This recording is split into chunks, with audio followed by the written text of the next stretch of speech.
All right, guys, so I already started the labeling procedure of what's going on. I'm only doing 2 or 3 at a time because I know this way, you know what I mean, I'm not getting confused and just making it into a bigger project than it needs to be. So I did 3 at first. These 3 tags I took off, pulled them into the floor, and then now I'm going to pull them up here. Now, remember, this is on the edge of the house, so it's very, very hard no matter what to get up in there, because you know how they build a house, you know, they build the base out, and then in the garage it's, you know, like almost a foot inside on each side. So, you know, to get up in here, it's, you know, very difficult from the basement if you don't have easy access. All right, but anyway, mine goes down. I pulled it down. Now I got my electrical fishing tape here. This is just what I had. I originally had a wire that you can use anything you need to. Like, you don't have to have one of these. If right now, if I had a wire, I could have pushed a wire down there and pulled it, taped it, and then just pull the wire up and use that as the snake. Like, you don't, you know what I mean, you don't really need this as the tool to do it.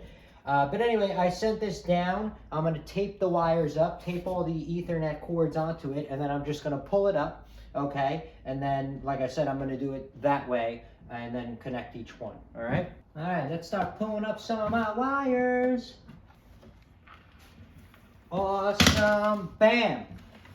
So those are all my wires. You're probably like, why did this guy use so much tape? What a waste. Now, the reason why I did that is because I don't know if you guys snaked or tried to snake Ethernet cable and stuff like that. When it's old and brittle and not brand new, and it doesn't have that extra protection plate on the you know, on the clip, what happens is you can break it while you're pulling it through. Like over here, see the you know, the clip that you would use, the mounting clip or whatever it is, the clip, the secure clip that clips this in, these break so easily and then they will just fall out. That's the reason why. And when they're brittle, like 10 years old or plus, these things will break so easily. That's the reason why I put so much tape on it. And you know, I'm not thinking I'm wasting the tape. I'm saving myself from, if this thing breaks or does rip or anything, it's a huge headache.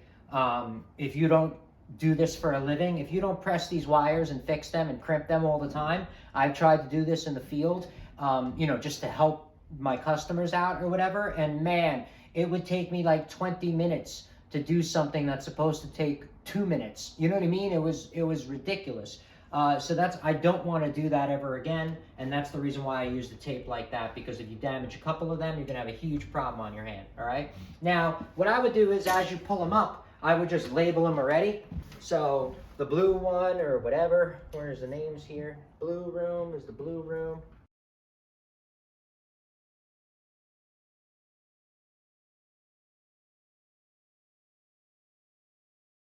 All right, so these were the important ones that were coming through the floor. The rest of the ones over here are connected to the network. So those are going to be a lot easier when you're putting them inside the box to connect them. The hardest ones are going to be the ones that you have to snake, you know, from other areas of the house. So we have to do this. So then next, you know, we're going to need that 120 volts of line power to power everything in there inside the box. So we got to get, you know, 120 volts up here, 115 volts. I don't know, where you live, your voltage drop. But that's what's going on, and we're going to go ahead and do that. So, yep, we'll be back. All right, guys, I'm going to use a blue box,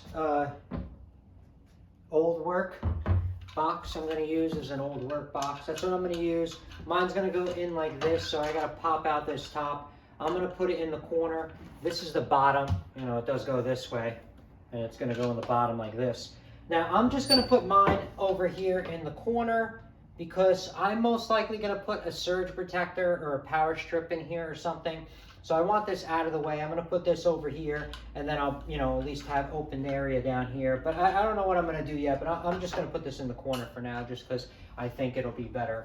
Hopefully it is. But let's pop this out. They make it really easy to pop it out, guys. It's all these plastic kind of modular systems are kind of like this. You just see they already make the outline. You just got to pop them out with something. This one they taped on the bottom. I'm guessing, you know, there was problems before of, you know, the whole thing coming out. But usually these ones are, you just, you know, pop them out.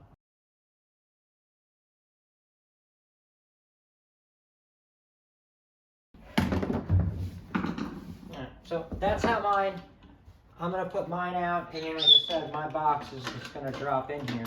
All right, everyone. So we are back with Glenn Velvet Reviews and continuing the installation here. All right, so I'm gonna put the box in now. I'm gonna get this electric going on here. I'm just gonna use a regular outlet. You know, it all depends on what you got. This is a tamper-resistant outlet. It's like whatever. I'm not a fan of tamper-resistant. I hate these things. They have the little plastic tabs in here, and you know what I mean? If you have arthritis or an older person or whatever, or if you just got out of surgery or have back problems, you're trying to get this thing in, it's a real, I mean, it could be a pain in the butt. You don't realize it. So I'm not a fan of that, but this is the tamper resistant and I have it, so I'm just going to use it and then, you know, I'll figure out. This is not going to be plugged in and out, you know, a lot of times. If you're going to be unplugging and plugging in a lot, oh my God, this would be annoying. So mine's going to mount like this in the box. Now, this is a media enclosure. So technically the box, and for Leviton. So Leviton has their own box size. I saw them, they're expensive. They're like $40, I think, and then if you want a 2-pack, it's like $90 or something like. It's like $90, I think, to cover these 2 holes. $90. That's a lot of money. I'm just saying, in my perspective, I think that's not really a good value because just for what I need it for. I'm thinking I would do that, guys, if I was protecting.